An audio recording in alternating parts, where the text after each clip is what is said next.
विधान परिषदेमधल्या 4 पैकी 3 मतदारसंघामध्ये ठाकरेंची शिवसेना सध्या आघाडीवरती असलेली दिसतेय। मुंबईमधले 2 मतदारसंघ आणि नाशिकमधला 1 मतदारसंघ या तीनही ठिकाणी ठाकरेंची शिवसेना आघाडीवरती आहे। तर कोकण पदवीधर मतदारसंघामध्ये सध्या भाजप आघाडीवरती आहे। भाजपचे निरंजन डावखरे हे सध्या आघाडीवरती असलेले दिसतात। तर या 4 मतदारसंघांसाठीची ही मतमोजणी आपण बघतोय। कोकण पदवीधर मधून भाजपचे निरंजन डावखरे आघाडीवरती आहेत, तर इतर 3 जे मतदारसंघ आहेत यामध्ये मुंबई पदवीधर, मुंबई शिक्षक मतदारसंघ या दोनही ठिकाणी ठाकरेंची शिवसेना आघाडीवरती आणि त्यासोबतच आणखी एक नाशिक शिक्षक मतदारसंघ यामध्ये सुद्धा ठाकरेंचे संदीप गुळवे हे आघाडीवरती असलेले दिसतात। मुंबई पदवीधर मधून अनिल परब हे आघाडीवरती आहेत।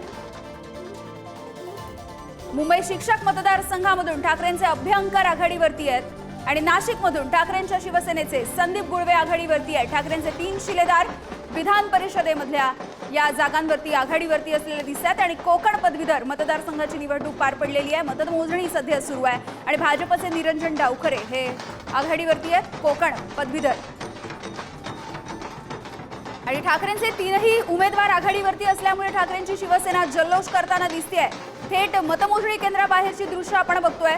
विजयाचा गुलाल आता उधळायला त्यांनी सुरुवात केलेली आहे। अवघा काही मिनिटांचा अवधी आहे आणि साधारणतः 50 ते 60 मिनिटं किंवा तास दीड तासामध्ये या सगळ्या विषयीचे निकाल आपल्या हाती येतील आणि त्याआधीच मतमोजणीच्या फेऱ्यांचे हे कल आता आपल्या समोर आलेले आहेत आणि त्यापैकी 3 जागांवरती ठाकरेंच्या शिवसेनेचे उमेदवार आघाडीवरती।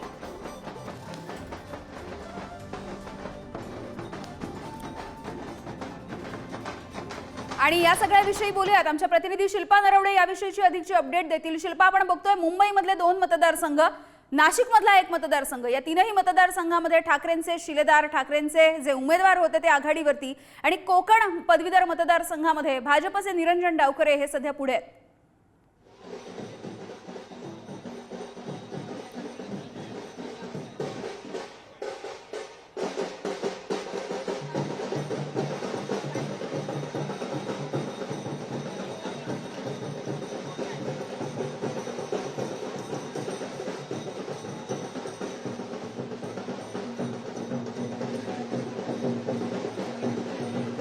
शिल्पा नरवडे आपल्यासोबत आहेत। शिल्पा, काय अपडेट्स आहेत आताचे? विधान परिषदेमधल्या 4 पैकी 3 जागांवरती ठाकरेंची शिवसेना आघाडीवरती आणि कोकण पदवीधर मध्ये भाजपचे निरंजन डावखरे आघाडीवर।